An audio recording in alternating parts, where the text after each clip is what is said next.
Assalamualaikum warahmatullahi wabarakatuh. Perkenalkan, nama saya Hasriani Umar, CGP Angkatan 9 dari SDIT Al-Insan Pinrang, Kabupaten Pinrang. Hari ini saya tidak sendiri, saya akan ditemani oleh rekan sejawat saya, yaitu Ibu Sri Wahyuni. Beliau adalah guru kelas 2 di SDIT Al-Insan Pinrang. Assalamualaikum warahmatullahi wabarakatuh, Bu Sri. Waalaikumsalam warahmatullahi wabarakatuh. Ya, Bu Sri, adapun dari tujuan melakukan kegiatan pra-observasi ini adalah agar nantinya Ibu itu lebih siap lagi untuk melakukan pembelajaran di dalam kelas. Seperti itu ya, Bu Sri. Ya. Nah, baiklah, pertanyaan yang pertama yang ingin saya ajukan kepada Ibu Sri yaitu pada saat nanti Ibu melakukan pembelajaran di kelas, kira-kira apa tujuan dari pembelajaran yang akan Ibu capai? Ya, terima kasih dari pertanyaannya. Jadi untuk materi di semester ini, kebetulan hari ini akan ada jadwal matematika, dan tujuan pembelajaran yang ingin dicapai untuk pelajaran matematika hari ini adalah peserta didik mampu menentukan nilai tempat puluhan, satuan, dan ratusan. Seperti itu ya. Iya, jadi tujuan pembelajaran yang ingin dicapai oleh Bu Sri yaitu peserta didik dapat menentukan atau memahami letak dari nilai dari puluhan dan satuan. Ya. Seperti itu, Ibu. Oke, jadi selanjutnya lagi pertanyaan berikutnya yaitu kira-kira area pengembangan kompetensi pembelajaran yang akan Ibu capai di kelas nanti. Ya, untuk pengembangan di sini saya bagi dua. Yang pertama itu ada pengetahuan, dan yang kedua itu ada keterampilan. Untuk pengetahuannya sendiri, di mana peserta didik nanti mampu membedakan mana letak satuan, mana puluhan, dan letak ratusan. Untuk keterampilannya sendiri, bagaimana peserta didik mampu menuliskan. Contoh penulisan puluhan bagaimana, penulisan satuannya yang bagaimana, seperti itu. Oh iya, jadi area kompetensinya itu ada dua ya, Bu. Ya. Yang pertama yaitu pengetahuan, kemudian yang kedua adalah keterampilan. Ya. Kemudian untuk yang pengetahuannya itu peserta didik mampu memahami letak dari nilai tempat satuan dan puluhan. Ya. Kemudian untuk keterampilannya peserta didik mampu menuliskan nilai tempat dari puluhan dan satuan. Ya. Seperti itu ya area kompetensinya, Bu. Oke, selanjutnya pertanyaan berikutnya, Bu. Rancangan pembelajaran. Nah, kira-kira rancangannya itu seperti apa, Bu? Seperti strateginya, modelnya, dan metodenya yang akan Ibu terapkan nanti di dalam kelas saat akan melakukan pembelajaran. Oke, untuk strategi pembelajaran sendiri nanti saya akan adakan sebuah games. Jadi di games ini anak-anak akan dibagi menjadi beberapa kelompok, satu kelompok sekitar 4-5 orang. Ya. Kemudian dari setiap kelompok ini akan menjawab pertanyaan yang saya berikan. Contoh, saya kasih bilangan 25. Ya. Nanti saya ajukan pertanyaan, letak puluhannya yang mana? Nah, nanti anak-anak akan berdiskusi apakah puluhannya angka 2 atau angka 5. Oh, iya. Seperti itu. Iya. Oke, jadi di sini saya tangkap tadi strategi pembelajarannya itu adalah permainan atau sebuah games. Ya. Kemudian model pembelajarannya itu diskusi kelompok ya, Bu. Ya. Selanjutnya kalau tidak salah model pembelajarannya itu pembelajaran yang inovatif. Iya. Iya, yang inovatif ya, Bu. Oke, nah selanjutnya, Bu, ini mungkin pertanyaan terakhir nih, Bu. Kira-kira kapan Ibu akan menerapkan rencana ini atau pembelajaran ini, Bu, di kelas? Oke, kebetulan hari ini ada jadwal matematika di jam terakhir. Jadi insya Allah hari ini juga langsung mengajar. Oh iya, karena memang jadwalnya hari ini ya, Bu? Iya, jadwalnya hari ini. Oke, jadi nanti setelah jam terakhir saya akan masuk ke kelas Ibu untuk melihat bagaimana cara Ibu melakukan pembelajaran. Dan disinilah saya akan mencatat beberapa hal. Dan kemudian setelah nanti Ibu mengajar, ada yang namanya pasca observasi. Jadi kita akan bercakap seperti ini lagi ya, Bu. Iya. Untuk pasca setelah Ibu mengajar nanti. Jadi akan lagi seperti ini ya, Bu. Oke. Nah, baiklah, itulah tadi percakapan pra-observasi antara saya, Hasriani Umar, dan rekan sejawat saya, Ibu Sri. Insya Allah kami akan melakukan percakapan seperti ini lagi setelah Ibu Sri mengajar, yaitu kegiatan pasca observasi.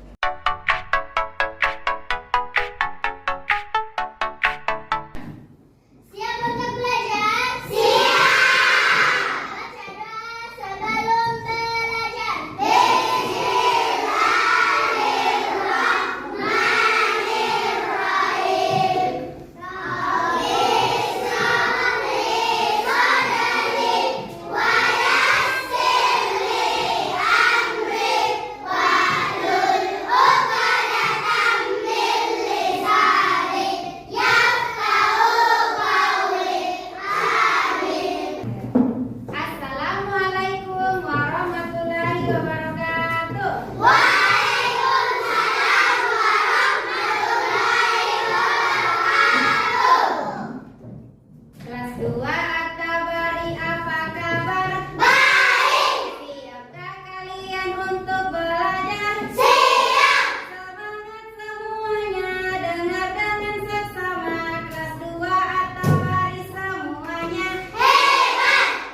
Ciri-ciri satuan selalu di sebelah kanan.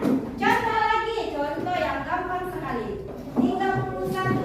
Satuannya angka 1. Puluhannya angka 3. Yang susah sekali. 521. Akar numpit. Yang mana puluhannya akar? Angka 5. Puluhannya angka 5. Ada yang jawaban lain? Aska 1. Miftah 2. Ada yang bilang 5, 2, 1. Yang mana yang benar? 5 atau 1?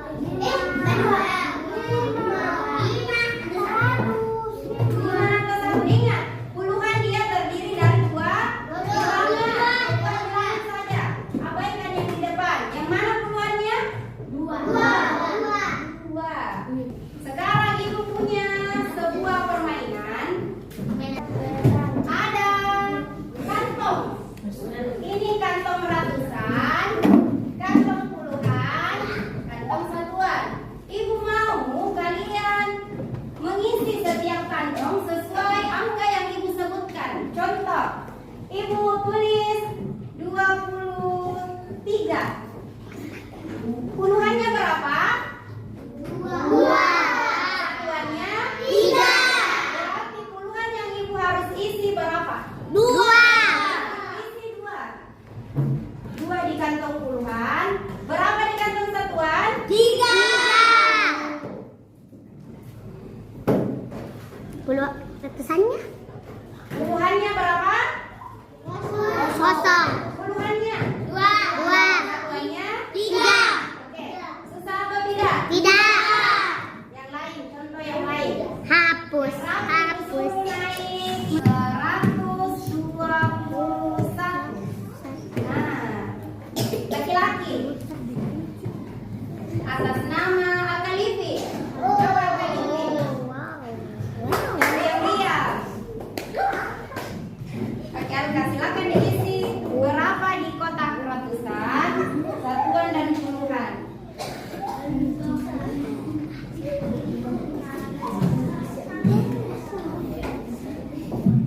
Oke, lihat jawabannya enggak? Di box puluhan diisi 2, benar atau tidak? Benar. Di box satuan diisi 1. Benar. Ratusannya diisi 1. Benar. Kalau ibu isi begini, di ratusan ibu isi 2, benar atau salah? Salah. Karena ratusannya hanya 1. Kalau ibu isi puluhan 3, benar atau salah? Salah. Yang benar berapa puluhannya? 2. Oke, sudah mengerti semuanya. Masih ada yang belum mengerti? Udah. Tidak. Oke. Perhatian siap. Oke, ibu akan bagi kelompok menjadi 5 kelompok. Jadi silakan menghitung 1 sampai 5. Setelah itu silakan berkumpul sesuai angkanya. Oke, mengerti? Oke, dimulai dari Nisan. 2, 3,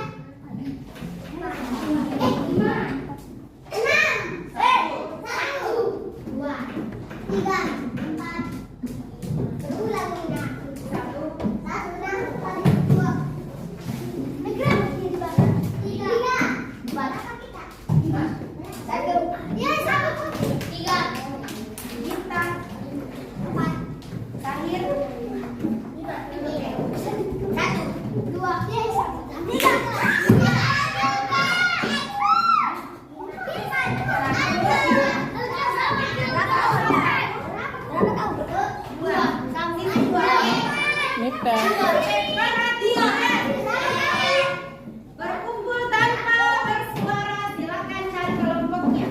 Kelompok yang bersuara kita tidak ikutkan mereka.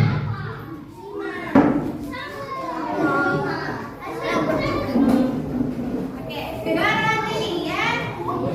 Silakan semua disimpan di dalam laci. Mejanya kosong. Silakan disimpan di dalamnya.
Soal yang mana dibuka duluan? Satu atau 9? Satu atau 9? Oke, 9 paling banyak. Dengar baik-baik. Puluhan dari bilangan 57 adalah, pegang saja nanti diangkat. Puluhan dari bilangan 57 adalah, sudah pegang jawaban? Ya. Puluhan dari angka 57 adalah, sudah pegang jawaban?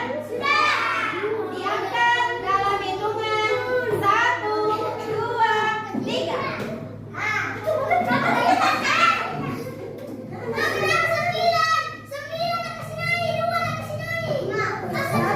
Oke, semua kelompok benar.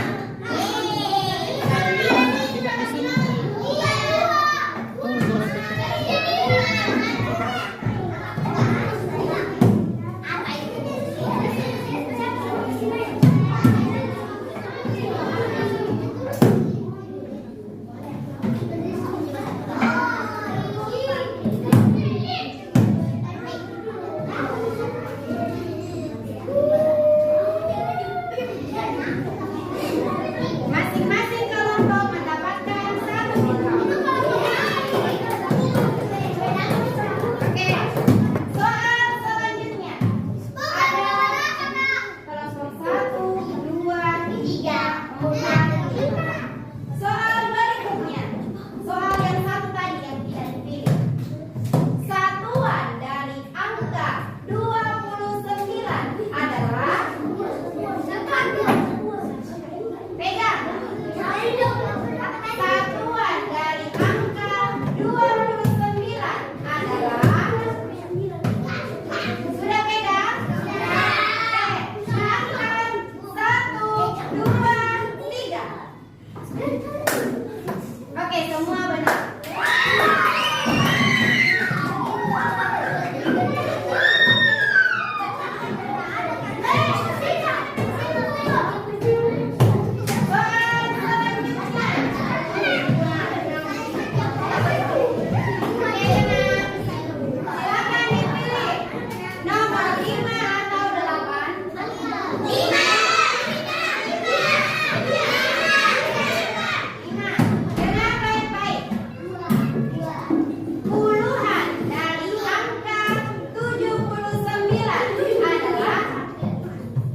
lagi bersama saya Hasriani Umar, CGP Angkatan 9 Kabupaten Pinrang dari SDIT Al-Insan Pinrang.